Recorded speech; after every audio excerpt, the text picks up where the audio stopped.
My name is Era, and I'm the host of the Tamil Creator Podcast. I chat with creators from all over the world to share their stories and discuss hot topics in a way that I hope inspires, educates, and entertains you. Hello, everyone, and welcome to another episode of the Tamil Creator. I'm your host, Era, and today I have a guest who's calling in all the way from Calgary, Alberta. It's not that far, but I just wanted to say that. Her name is Anusha Srijeyanathan, and she's Executive Vice President of Client Success at Benevity. And she was previously a director at Eloqua, another Canadian tech startup, and that was acquired by Oracle quite a while ago. So she is a veteran in the Canadian tech space. So Anusha, welcome to the show. Thanks for jumping on. Hi, good to see you and talk to you. It's been a while.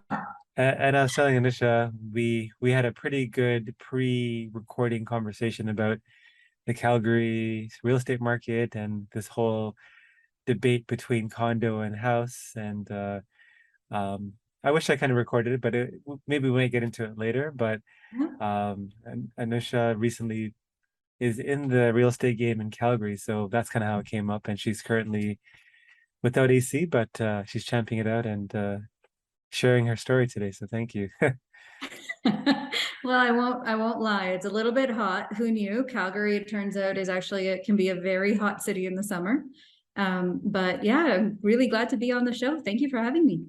Perfect. Yeah. Well, I mean, for me, I always like to start at the beginning. Obviously, I know your sister as well, but I would love to know about your upbringing and just I'm at this point where, like, especially now that I have young kids, I'm like always trying to connect the dots between upbringing and who you eventually end up becoming. And I know there's a series of dots in between, but your early years, or like not early years, but your formative years really, I think, play a part in what you end up doing because of the things you've been exposed to or like what your parents introduced you to. So tell us about that.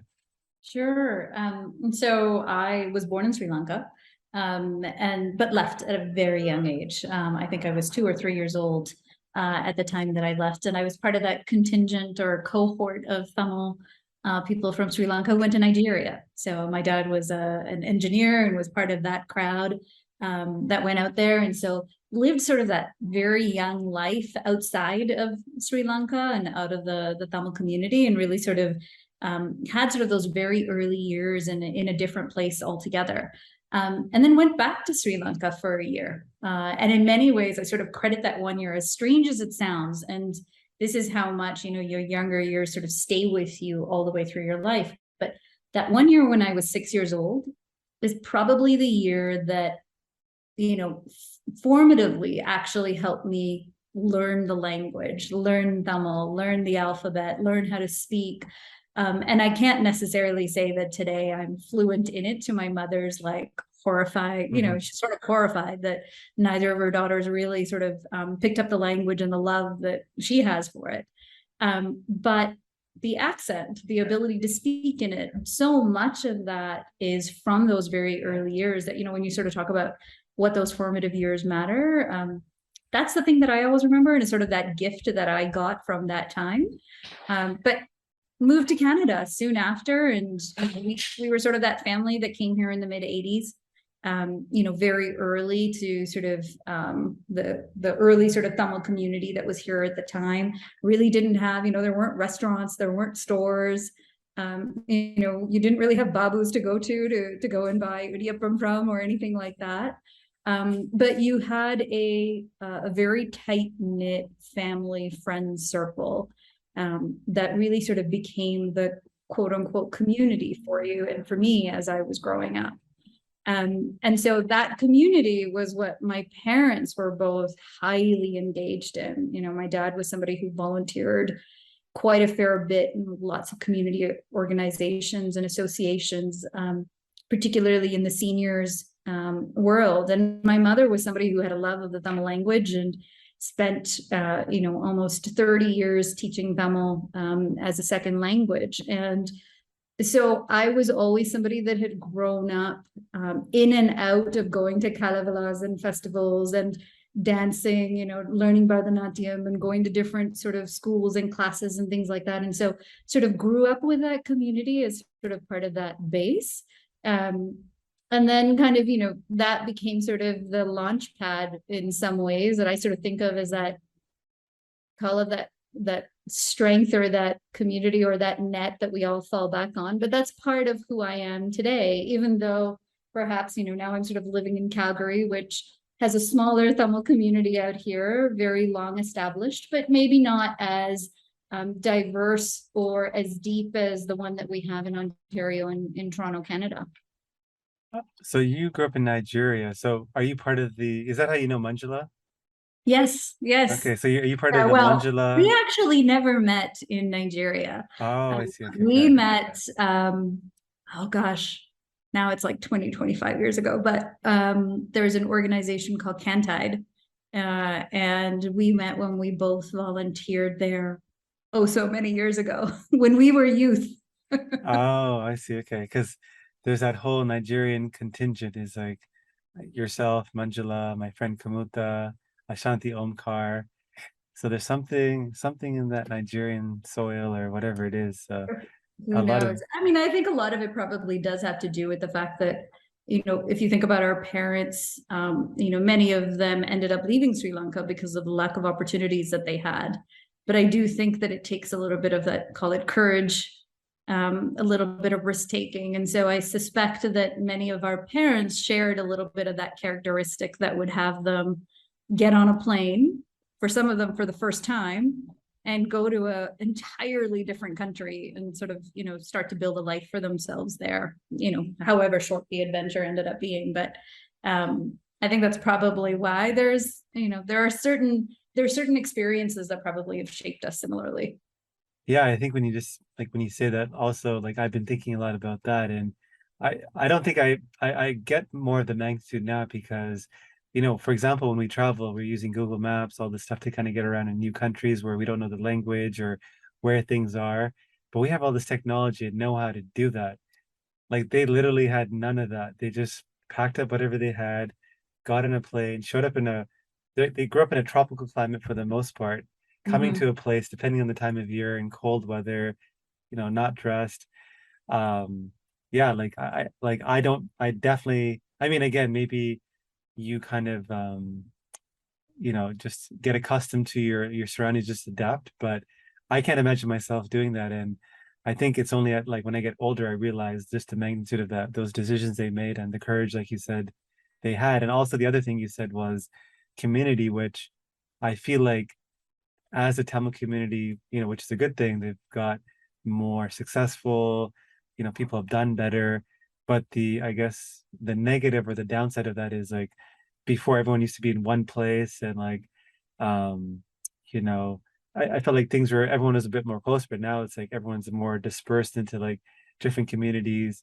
I mean, I still take for granted how close the community in general is in Toronto, but that's just one of the things that I observed. Like talking to a lot of people is growing up because everyone is immigrants. We were just trying to band together with resources, time. People were looking after each other's kids while they're at work. It's a Yeah. beautiful thing to kind of hear about. So yeah. Yeah, I think one of the things about that, if a few things that you just sort of said in there, it's like we are all driven by the experiences that we have, right? And that tribe or that community or that sense of coming together. In some cases, it was sharing of resources and sharing of our time. In other cases, it was actually just doing things for each other, doing sort of that sense of good and sort of bringing, you know, um, making something bigger than sort of what you alone could do. And I think, that's one of the things that, when I think about that tribe of people, that village of people, and in many ways they raised me, right? Like I grew up with that tribe around me and that collective aunties and uncles who, always had a little bit of an eye on you to make sure that you were doing okay. Sometimes it was good, sometimes not so much. But that collective sort of interest in people doing well and people doing being able to stand up on their 2 feet. I think that's one of those things that propels so many of us now to want to do the same, but perhaps to your point, how do you do it? Because it's a slightly different dynamic. You don't necessarily have the same cohesive community all going through the same set of shared experiences. we're now a diaspora all over the world, in so many different countries. And our experiences now are so different as well. Also, just thinking about my experience, like all of your experiences, the only reason I am where I am with kind of the like how blessed I am in terms of life is because my parents made a decision. They came to a country at the right time when immigrants were welcome. Right. Like I didn't have to go through this extensive process to become a citizen. That's just like nothing that I control. It's just I just got lucky. My parents made a brave choice and I'm reaping the benefits. And like that's just the difference between me and somebody in like another part of the world that doesn't have the same set of opportunities. So yeah. And Uh I think you're totally right, Ara. Like, and I think that's the thing that, you know, my sister and I have always had this conversation that there's a part of who we are simply because we happen to win a lottery ticket.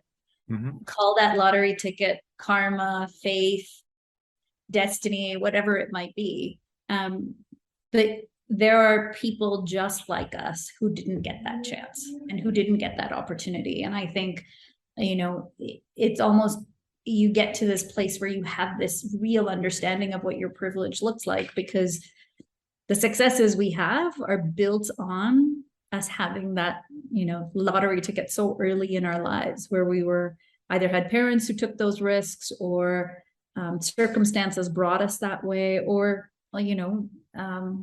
luck. Well, they say in like professional world there's skill stacking where you build up like a layer of these skills that kind of intersect and make you who you are.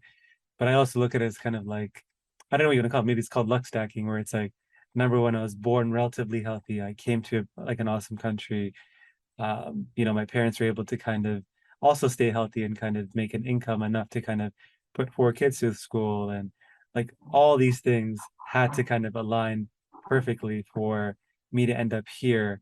And Right. sometimes when I'm like complaining or like thinking about, oh, like I wish I had this or that, I'm like, man, you gotta like really you gotta just be like grateful for where you are, like to be complaining about this kind of problem. So yeah, it's just um we went on a whole lot like a whole tangent, but like I think it's something that definitely like it's kind of the central theme of a lot of our like conversations with people that I talk about is it's a lot of the diaspora that have again been successful at something, but it's because of all these things that's Yeah. allowed them to be successful that you know they haven't realized it's enabled them. So anyways, yeah. Yeah, I mean, I think we're building on what others have sacrificed in order to get us here. And sometimes you can get to very tangible stories of what your parents have done, what your family members have done. You can get to tangible sacrifices that people in your community have made, or it could even be, and not just sort of your community, but I also think about like, the neighborhood that I grew up in, the neighbors that I had, the how lucky I was to have a dance teacher who took time and effort to invest in me, and then her parents to do the same with me as well. Like it was, there are so many types of ways in which you can be lucky, and that luck stacks up because they're invested in your sort of, you success or growth or development, but you finding sort of your potential. And I think not everybody gets that, and not everybody is so lucky. And so when you are, you have this moment, and I have the moments often, right, where when you have that moment of dissatisfaction where something isn't going your way, you're like, I'm going to go back to what it is I definitely have that I should be grateful for, and the gratitude that you have for it. For sure. This episode is sponsored by nobody. That's right, nobody. So if you could be kind enough to hit that subscribe button, that would mean a lot to me. So now let's get into, the success you have experienced. So let's start off with Eloqua. And did I pronounce that right? I feel like even when I talked to Manjula about this, I always mispronounce the company name. Did I say it right? Eloqua? Yeah. Yeah. Okay. So what was your experience like with Eloqua? Because I mean, I think you guys were like yourself, you guys were there relatively early, and then obviously there was a successful outcome. So what were like some of the big things you got out of that experience? Yeah, when I joined, we were less than 17 people. I think I was employee number 17. This is the only time I remember my employee number. But I was employee number 17, and I'm pretty sure we had fewer than that in terms of people. They'd had sort of their immediate formative moments. You go and sort of talk to them and talk to them being the founders. And there are stories of, wondering whether you'd be able to make the next pay run, wondering if, this actually is a product that people will buy. I think I came at a point where I took that job where I was out of school. I just finished, I just graduated. That's a different story in and of itself, but I didn't know what I was going to do with my career. I didn't really have a sense of purpose. What I did know was I had a degree in human biology and I didn't want to be a doctor and I didn't necessarily want to be a researcher. And so all of a sudden it was like, well, what am I going to go do? And taking this job at that time was really me probably being driven a little bit by curiosity, right? What's this thing called tech? I was taking this job right after what had been a massive crash in the market, right? So we're going back a couple of decades, but it was like this big crash. Nobody wanted to be in tech. And all of a sudden I'm like, oh, maybe I should take a job in tech. So driven a little bit by curiosity, but also driven just by pure necessity. I had a student debt I needed to pay off and I needed a paycheck. And, these two things, I could kind of address taking this job. And the early days were definitely, I don't know, you've been in startups before, Ara. It's a little bit of like, you just do everything, right? It's a Jack and Jill of all trades type of job. You're an account manager, you're a trainer, you're the coffee maker, you're the person who is waving your hands while somebody behind the scenes is coding away and trying to make something work. But you're trying to do all those things in those early stages. And so I was pretty fortunate. I'm sure the founders would disagree with me and the people who worked quite hard to drive the strategy might disagree, but I was really lucky that, it was one of those places where I was forced to build a career for myself. We were there and the company was growing and yet, we had a recession and we had to downsize. And then, we started started growing again. And as we grew, we decided to go public, and so I got to have that experience of what it meant to take a company public and what it meant to run a public company. And then very soon after, I go from working at this company over a decade. I was employee number 17. And we go public and we're probably just over 500 people. So we've grown a lot. But we get bought by a mammoth company like Oracle, which has 100,000 people. And so going through that experience of growing a company, getting it acquired, and then integrating it, because I then ended up staying at Oracle for quite a few years. I think it's one of those things that you sort of get to a place where you learn a lot of different things about a lot of different things. And I think those are the sorts of things that sort of hold you, especially in a place like tech. So as you guys got purchased or, taken over by Oracle, like you said, is a mammoth company. They've been around for a long time. I forgot there's a law or a principle. They say like the longer something has been around, the more likely it's going to be around for a long time. There's a principle for that. So whenever people tell me about Facebook's demise, I'm like, no, it's going to be here for a while. So with Oracle and, Eloqua, you go from this startup that, obviously grew to a certain point, but Oracle is a mammoth compared to you guys, especially in terms of headcount. What were some differences that you saw in terms of work culture, speed of innovation? Just talk about that. Yeah, I mean, I think a place like Oracle, especially, that initial period, it's like culture shock, right? Imagine going to another country where they don't speak the language that you speak, right? There's a little bit of that happens because something that, you might have been able to do just by bumping into your CEO in the hallway when you're working at a small company and get approval and keep going. That's not going to happen at a company that's massive and that's large. You're going to spend, a lot more layers of approval, but the likelihood is you're also going to get access to a larger checkbook. The bets that you can make, the projects that you can work on, all of a sudden the potential for them is also so much larger. But the responsibility that also comes along with that, right? And so Yeah, I would say in large companies, things can move a little bit slower, but the impact that you can make can also be much larger.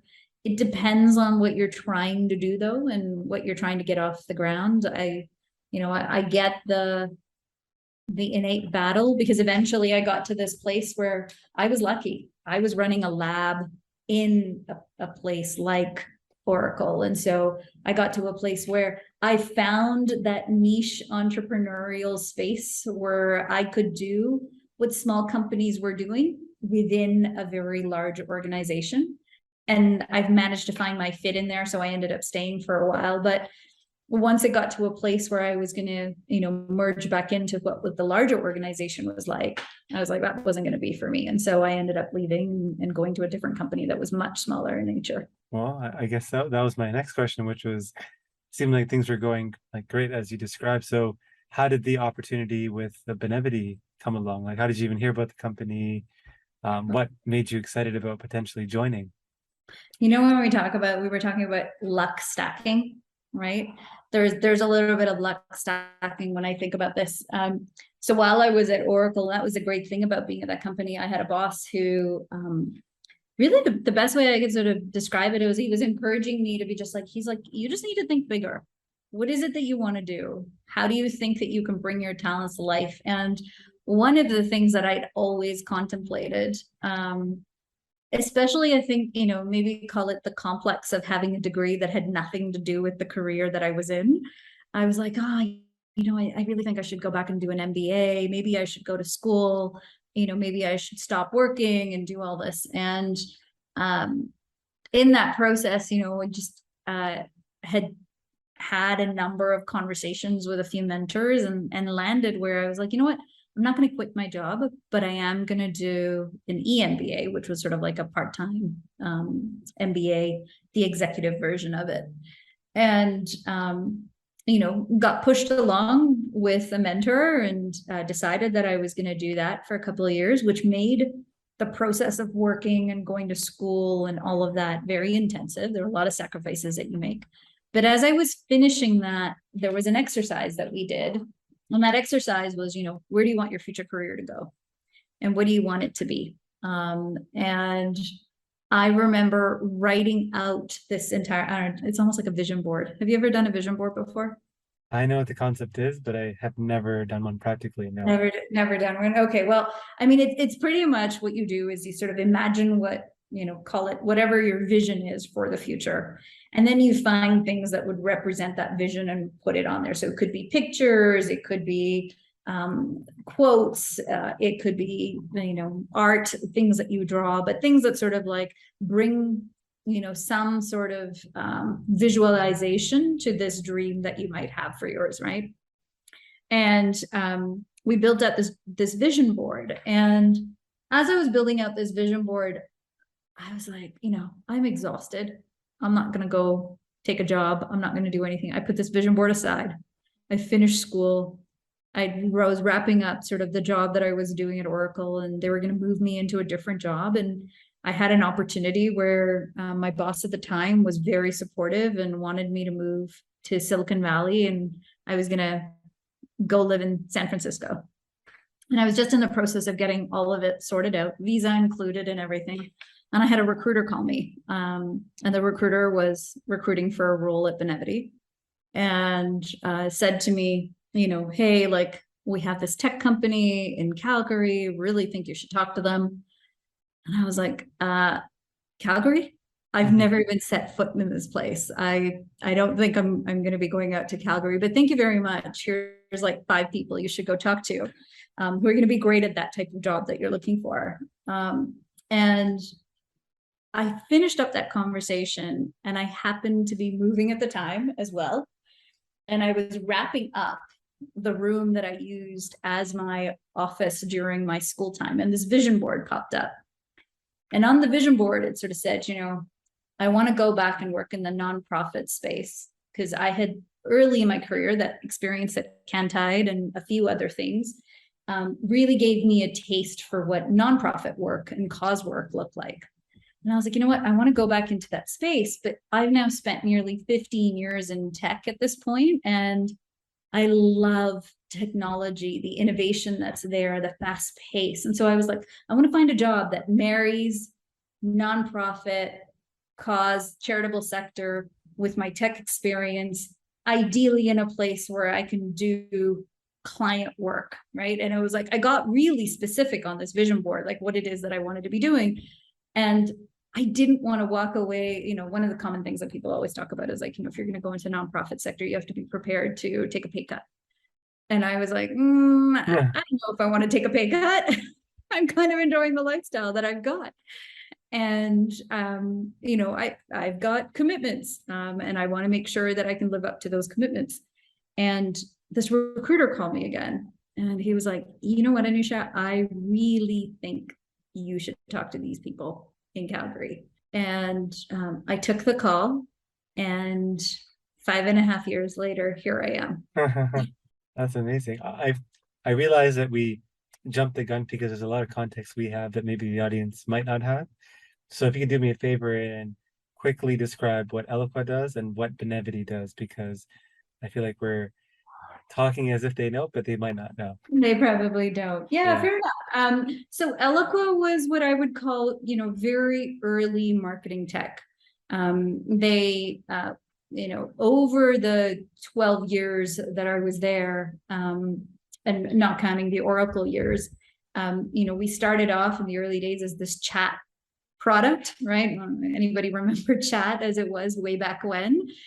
Started off as a chat product, which then pivoted and became actually a marketing automation platform. So for people who are familiar with HubSpot, Marketo, tools that are in that MarTech space where you look at how do you automate, communications that you might send out, notifications, email campaigns, et cetera. This was sort of the engine that ran all of that. And in those days was, one of the very early players in that space. And so I'd probably say that my background there was where I actually had an opportunity to both learn tech, but also learn marketing, learn about what modern marketing looked like using technology. And then Benevity is, I would say, we're the technology that powers some of the biggest, most iconic brands with their purpose-driven programs. And their programs really can run the gamut from,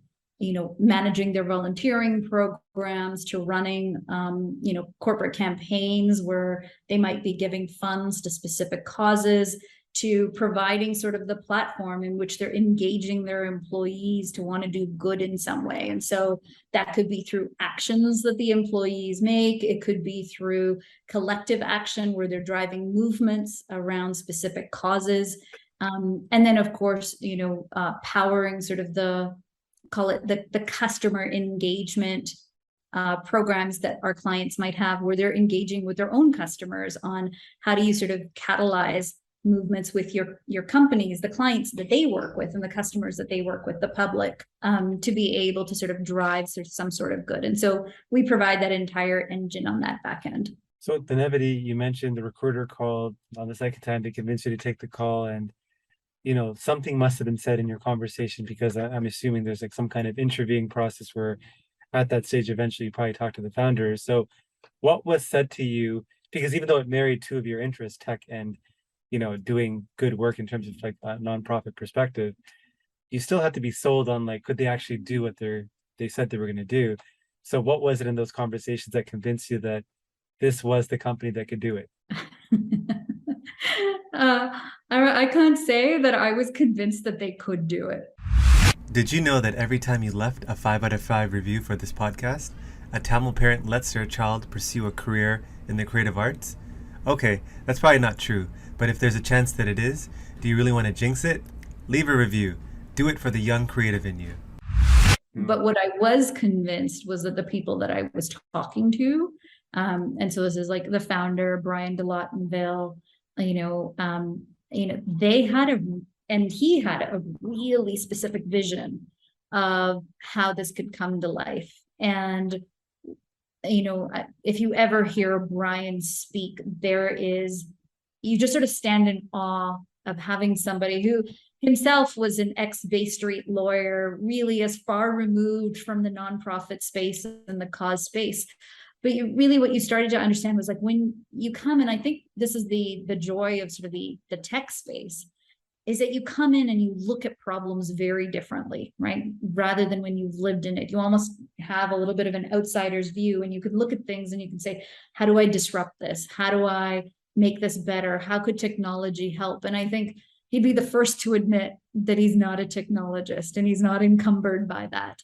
But the great thing about it is you can then dream about what is entirely possible. And I think that's the thing about Benevity. It's, yes, you can power these iconic brands to go and through the power of their people. And we have over 20 million employees who participate in these programs.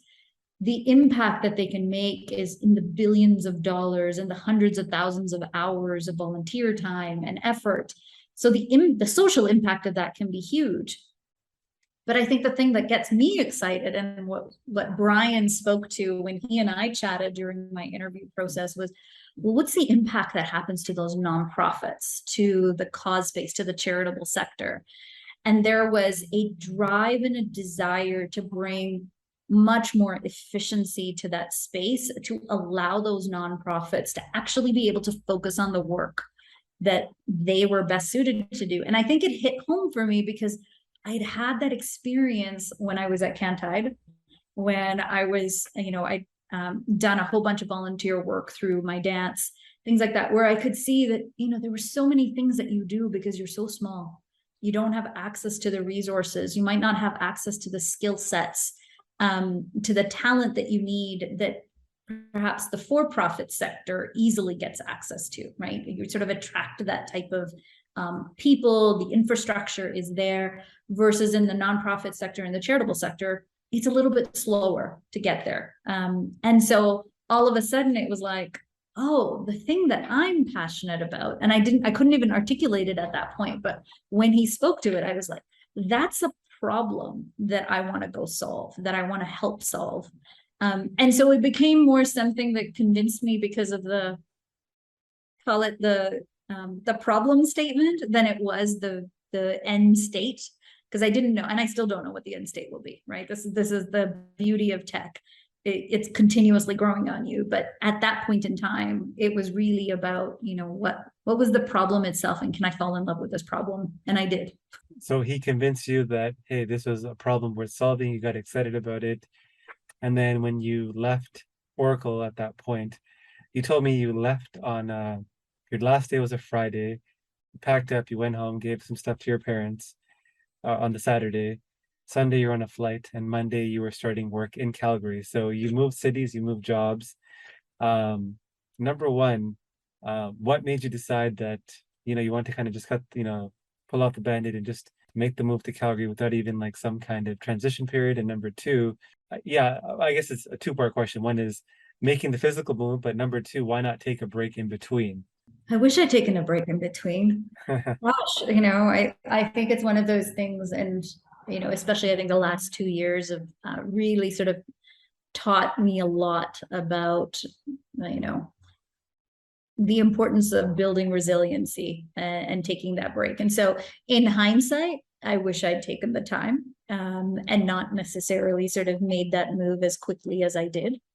But at the time, part of it was I was ready for that adventure. I was coming off of a big project at Oracle, had done some great work. I'd sort of felt a sense of completion of this thing that I was doing there. And now it was time for me to get on my next adventure. And so Calgary was a part of that, right? I was going to move cities, and I was going to try this new life and build this new life over here. And in all honesty, when I did it, I don't think anybody at Benevity would be surprised when I say this. I didn't think it was going to be a 5+ year thing. I thought maybe 1, maybe 2 years. But I'm still in love with the city, and it was still going strong. In terms of Benevity as a company, I know it's not as common, but they are structured as a B Corp, and that's not really a common decision, especially a company of that size. And I could be wrong, you can correct me there, but what was the reasoning behind the Benevity deciding to structure themselves that way? Yeah.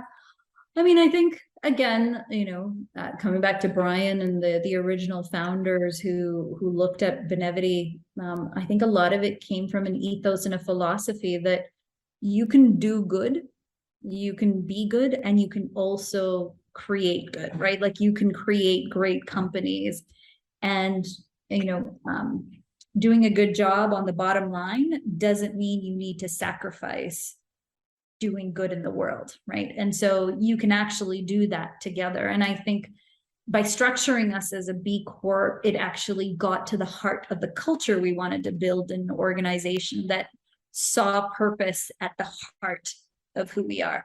So as much as it sort of, became an anchor point, I think in the early years around what our culture was and what was important to us, we weren't just going to make decisions simply because it made sense on the bottom line. We needed to make decisions that created, call it that catalyst effect that allowed for that good. And I call it the triple win. I don't know if that's probably the right word to describe it, but it had to be good for the people who were part of that company. There was good that was happening in the nonprofit cause base, and it also created good for those companies, those brands who were trusting us to help them create those very same cultures within their own companies as well. And so having that less about the B Corp status, but more about that philosophy of being a B Corp was really what became important to us, especially in those early years. And now it's sort of become a part of that culture and a part of that philosophy versus the sole thing that it's anchored on. How does a Benevity make revenue? And I don't know if you know this, but like, how do they acquire their first group of customers? I think there's a story about one of our early clients being CP Rail. CP Rail is a massive sort of, especially out here in the West. I don't know, is Alberta called West or is it Central? I don't know. It's West, yeah, we say Is West. it West? Yeah. So, the CP Rail is, a very sort of long-standing organization here, and they were actually one of our first early clients. And you've really got to hand it to them because we probably were a company of less than 10 people at the time, had a small technology, took a risk, and brought us on board. But it was actually Nike who was sort of that company that came on board that sort of opened the doors for us. They were looking for not just the software itself, but they also wanted a user experience that really reflected their purpose, their culture for their people. And they were looking to Benevity as this very small, mighty little company out there in Western Canada, to build out what that UI would be for them. And they bought us, and it really sort of, I think, when you think about points in time in a company's history, was that point in time that said, oh, this is something we can do. There's product market fit here. If you talk about product management, you think about, does your product fit the market that you're going after? Here was an enterprise company, probably had the resources to go build it themselves, but all of a sudden we're like, hold on, I might be able to get you guys to build this. We're going to focus on what this tool can do for us and really think about those best practices. You guys are going to handle sort of the technology and all of that comes with it. And it opened the doors to us bringing on brands like Google and Microsoft and companies like that who, if you think about purpose-driven brands that are known not just for their products and their solutions, but are also known as cultures that look at their people, their community and their ecosystems as part of their mission and their purpose. Those were the types of companies that were coming into the client ecosystem here at Benevity. And that sort of, I think, built the momentum to where it is today, where we've got nearly 1,000 companies who, are part of our client community. We've got almost 20 million users who are using our solutions. And so you've got over 2 million causes that are in our database, and hundreds of thousands of them engaging with us at a global scale. And so small company, you get sort of like the one anchor, and then it sort of opens the doors for the rest. So it's like like they pay a monthly fee or some kind of annual Oh, in subscription terms of revenue, to yeah, access it.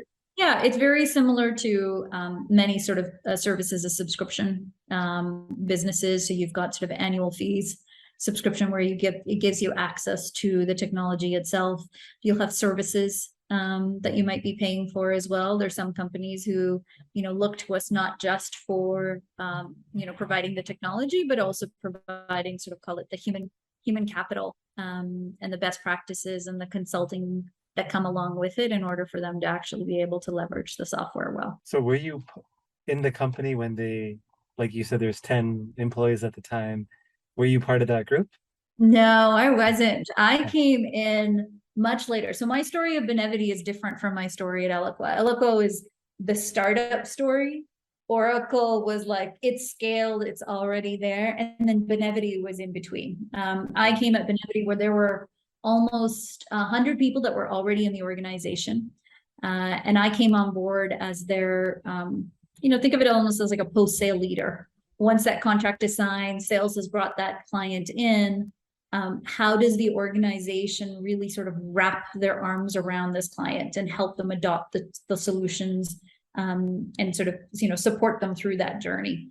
And so I came on board as their VP of client success, and over the years have sort of really sort of built out a client success organization. And so, that's kind of my focus there. You made a comment earlier, and this is one of the things I was going to ask you as well. But if you, were to look back and when you were, you came out of school with an economics/human biology kind of specialty as your degree, but then you spent the next 20 years in tech. Yeah.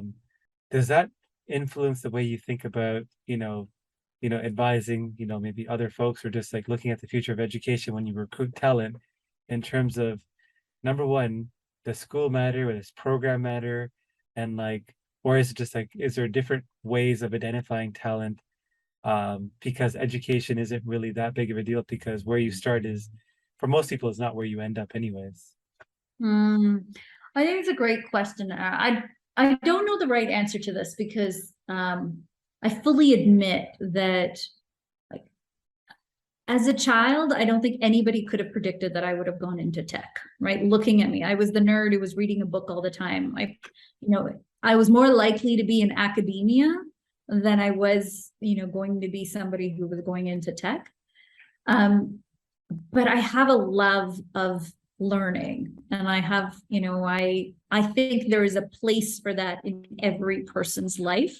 Now, how that learning shows up can be different. It can be formal education. It can also be informal. It can be, and I think in the world that we live in now, where technology is so prevalent, teaching your children and exposing them to technology at a young age, I think gives them a facility with technology that we didn't have when we were their ages, right?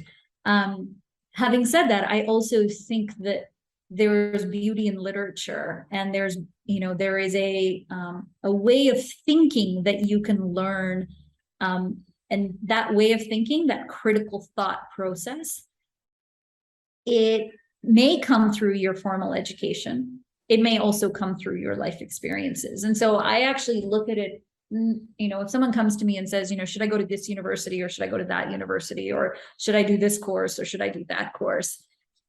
I think I care less about that. And more the question is, well, what do you want to learn by the end of this? What do you want to be able to do by the end of this?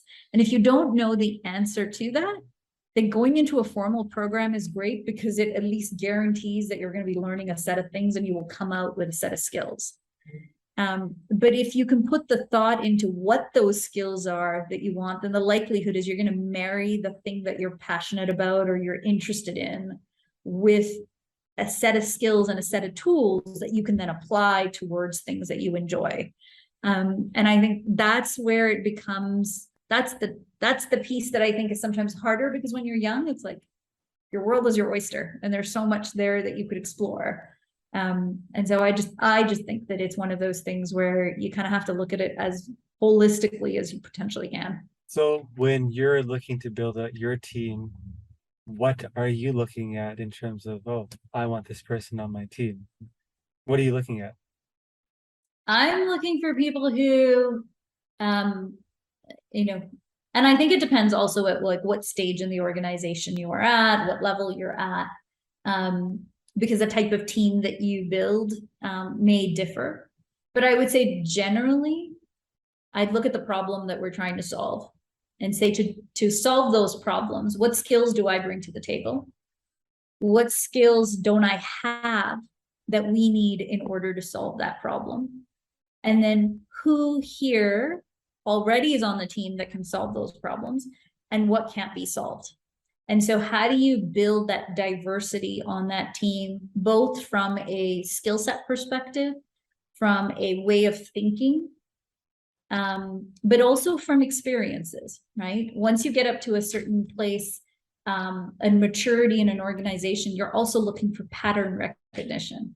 And so part of this isn't so much that you want people to play from a playbook, but that you want them to have enough tools and experiences in their toolkit that when they see those patterns, they're like, oh, I'm going to take this tool out. I might not use it exactly the way I used it last time around, but I don't have to go and invent the thing from scratch every time. And so part of that team building is also looking for those people who bring a wider set of experiences that can help you with that pattern recognition. Yeah, because I was curious, because like I'm a huge sports fan. So, for example, the NBA, when you draft a player, it's almost like recruiting talent in this case for a company. They say there's two things: either draft the best player available or draft for fit. Like, what are you lacking? Right. Kind of like you describe. So, if I guess I know it's not an absolute answer, but if you had to choose between the two philosophies, so in this case, like someone that's amazing, like super talented, or best fit, what are you generally going to go for? Because the thought process with tech is, you get that person, you kind of, a smart, talented, hardworking person kind of, learn different things versus, you get someone that's just particular to like a certain problem or something you're trying to solve. They might not be as strong later on to the next problem you're trying to solve. So just curious what answer you would give there. I would say earlier in the maturity cycle of the business, generalists are the ones that I would go hire. The specialist I find comes later, and the specialist has a place, right? I think, part of it is, as you are in a tech career as well, eventually you get to a place where you decide what is the thing you want to specialize in. But I think the longer you stay a generalist, the more varied your experiences become, right? I've managed, I've been lucky and I've been fortunate that I've had opportunities open up where I've been exposed to sales, I've been exposed to marketing, product management, now, client facing work, agency work, professional services. And so all of a sudden, you get to a place where you're like, most problems that come at you as a generalist, I generally will find on the team, they're like, oh, there's like 5 different ways we could solve this problem. What's the constraint that we're working within? Which of these solutions will I choose? But as you get bigger and bigger, you actually need the specialists, because the specialists are like, this is a very niche problem that we have. We could try and band-aid a potential path forward, but if there's a niche problem, there might be a niche solution that has already been done. And bringing that specialist in means that you might have somebody who can get you to a solution faster. And they've typically, done a lot of work and have had a lot of experience that they can bring to bear much faster in that scenario. Money can be hard to come by, but here's a $100 opportunity for you.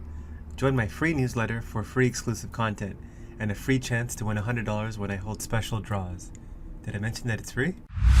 For yourself, you are now, you said almost like 20 years in the tech game.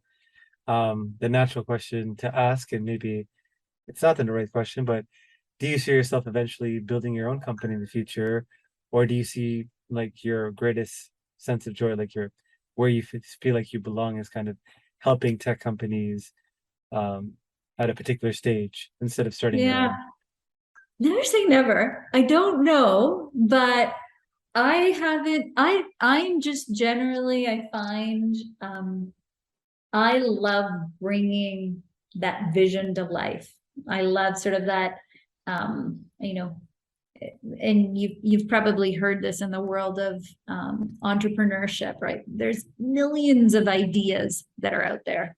what percentage of those millions of ideas actually get to a place where somebody builds and creates a company? And then what percentage of that actually gets to a place where they go and sell to one client?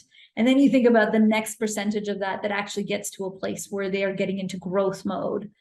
And so it just, that funnel just gets smaller and smaller and smaller until you actually get to that place where you're like, oh, this is a viable company that is growing. And I think I love that challenge from after it's been ideated, people have gone in and they've figured out market fit. As soon as they've gotten market fit, like, what do you now do? How do you actually become that minuscule 0.1% that becomes successful? Like that challenge of it, where you go and you go after market segment and you sort of grow and scale the company. I think that's the part that I'm enjoying right now. And that's the part that sort of, has me pausing. But if you go back and look at my career, I've made a number of pivots along the way. And so you might be talking to me in 5 years and I might have made an entirely different decision at that point. If you had a chance to go back in a time machine and visit your 16-year-old self, what would you tell her? I would tell her to have the courage to take the risks. I think there's such privilege that we have that we were talking about earlier. And I think use that privilege, to really sort of leap. And so you have the courage to go and take those leaps, but also have the curiosity to explore things sooner. I think I took a while before I had the courage to feed my curiosity. I think I had a lot of curiosity as I was a kid, but I just didn't have the courage to do a lot of things and to buck the expectations that were sitting in front of me. I think it took me a while before I was ready to try different things and take those leaps of faith. And so I would tell my 16-year-old self, you can do it, because what's the worst that happens? I mean, you're young. You just go into the next idea, right? Like if you, yeah. You try different things. I think there's such beauty in failure. And I think, that I think is the thing that my 16-year-old self, who was so much focused on the tests and getting, a certain percentage so that you could get into university or you could pass the course or whatever it might be. I don't think I really understood what the beauty of failure actually meant. And so, I might change my answer. It's courage and curiosity, but it's also, embracing failure a little bit sooner. What's been the failure you've learned the most from? And we can limit it to, like, say, the last 3 to 5 years. You mean it wasn't about like riding a bicycle? I think part of it also is that especially when I was lucky that I grew up decently protected all my life, right? With the people around me, sort of, I think like you do with your kids, you want to try and create an environment where you don't want them to bump their knees and you don't want them to break bones. You somewhat, protect them through life. And I think as a result, coming back to failure, I didn't necessarily take those risks as early in my life. I played it safe for a very long time. And so I think, I don't necessarily look at it as some big failure, but I think, I don't know, maybe I just wasn't ready to take those leaps until I actually started doing it, where I was well into my 20s and 30s by then. But I sort of look back and I was like, I wonder what, you kind of do the path of not taken, right? You're like, I wonder what that path would have been like if I'd taken that risk and moved to Europe when I was 23, when I, had a job offer out there. And I was like, no, you know what? I'm going to stay in Toronto and stay close. I sort of think back and I'm like, maybe I should have gone to Silicon Valley. What would that have been like? But I think the paths that you end up taking are the right ones. But I look back on those times as those times where I didn't go through the door of opportunity. And so when those doors open up, maybe you should. Yeah, they did a study where, like, people regret stuff they don't do way more than the things they have done. So not doing something holds way more. It's like, if you get feedback, I think they say the weight of a negative piece of feedback is like 10 times as impactful or like memorable as, positive feedback. So I think it's like human nature. Looking forward in terms of your personal legacy, what would be in a few sentences, like how would you want to be remembered by your friends and family? Oh, wow. With legacy, it's one of those funny things. I don't know what my legacy will be, Ara. I think it'll be up to my friends and family to tell you what that looks like. But I hope the things that I do with my life, however long it is, I can do it well, that it creates value. And those individual accomplishments, whatever they might be, allow me to create a space where others can actually build off of that and be a place where the problems that I can, contribute to, where there are solutions, I'm building on what others have built, but now what I'm contributing, others can build on as well. And that ultimately, whatever that body of work ends up looking like, hopefully decades from now, is a body of work that means something, has an impact in the world, does some good. And that's a good segue into the last part of the podcast. So it's a fun speed run I like to call Creator Confessions. So basically, I'm going to say a bunch of statements and you're going to tell me the first thing that kind of pops to mind. Ready? Okay. All right, let's go. Favorite Tamil food? Oh, Upama. Something that scares you? Horror films. Insecurity that you have? Sometimes I'm not good enough. Favorite TV show you're watching? It's a Korean TV show called Attorney Woo. Oh, I thought I heard it. Okay. Place It's you're on itching. Netflix. I It's feel like it's about an familiar. autistic woman who is a lawyer. And so anyway, I'm enjoying it. A place you're itching to travel to? New Zealand. Fellow Tamil creator you want to give a shout out to? I've been cyber stalking her so far. I think it's Art by Thivia. She does these massive paintings. That's it. It caught my eye. Also a fellow guest on the podcast earlier. Oh, was she? Okay, Yeah, she awesome. was. Favorite childhood memory? It was probably sort of encompasses my sister and I and our dynamic. But she wanted a piece of bread that I was eating at the time, and I refused to give it to her. And she took that piece of bread and crumpled it into a ball and put it in her mouth. And I always remember it as sort of this older sister, younger sister dynamic for us. What's something you like to do for fun outside of work? I'm a huge reader. I love reading. Favorite movie of all time? Shawshank Redemption or Memento. Two good movies. A purchase you've made in the last few years that you splurged on, but you have no regret about it? An electric bike. Pet peeve? People who don't tip in North America. Person or celebrity that you look up to? Oh, good question. It's a person, Marilyn Curley, my very first boss. She was, I was a teenager. She ran HR at the job that I had, and she was PEI through and through. She was born in Prince Edward Island, and just a phenomenal person. Somebody whose leadership qualities to this day I emulate. If you knew that you were going to die tomorrow, a regret that you would have? I don't think I have one. I think it's one of those things that a few years ago I didn't want to have regrets. And so I sort of created a bit of a bucket list and did a bunch of things, and the rest are just experiences. A celebrity or just person whose life you want to experience for just one day? Elon Musk. That guy's a great marketer. You're probably I would say 50% of the guests on the podcast have said his name. Really, eh? Yeah. It's actually incredible. I'm like, how does one run two companies and have the life that he does? I don't know. I'm curious. Well, I mean, you have not much going on socially and from other things, or everything you're doing it well and professionally, but not personally. I think that's how you get it done.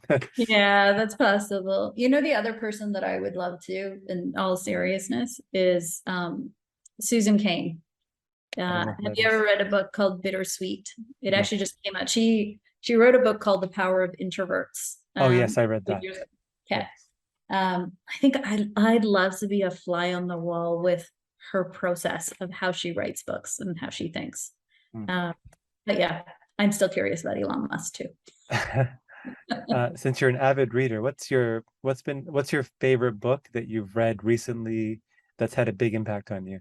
I would say Bittersweet, Susan Cain. Yeah, it is. I think it was one of those things, and it was probably the timing of it was also really good, because it's as we were all sort of coming out of I don't know if coming out of the pandemic when, infection rates are still pretty high is the right framing, but, I think there's something about that book that gets to the heart of the human experience that we've all had over the last couple of years. And so I found that book so powerful. A belief, behavior, or habit that's improved your life. Not reading the phone before I go to bed. And finally, a piece of advice that you would give to your fellow aspiring Tamil creators out there. Have courage and be curious. I love it. Short and brief. Anusha, thank you so much for jumping on. I think that was a really good conversation. We took a big detour at the beginning, but we kind of got back on track. Amazing story. Someone that's listening to this, has been inspired and just wants to connect. What is the best way for someone to reach out to you? I'm on LinkedIn. Probably the best way to get a hold of me. I'm less of a social media person, so I cyberstalk a lot of people, but I don't necessarily do as much. So LinkedIn is probably the best place to catch me. Awesome. Well, thank you again. And for those of you listening, appreciate you guys as always. Reach out if you have any feedback. See you on the next episode. Awesome. Thanks so much, Tara. I really appreciate it.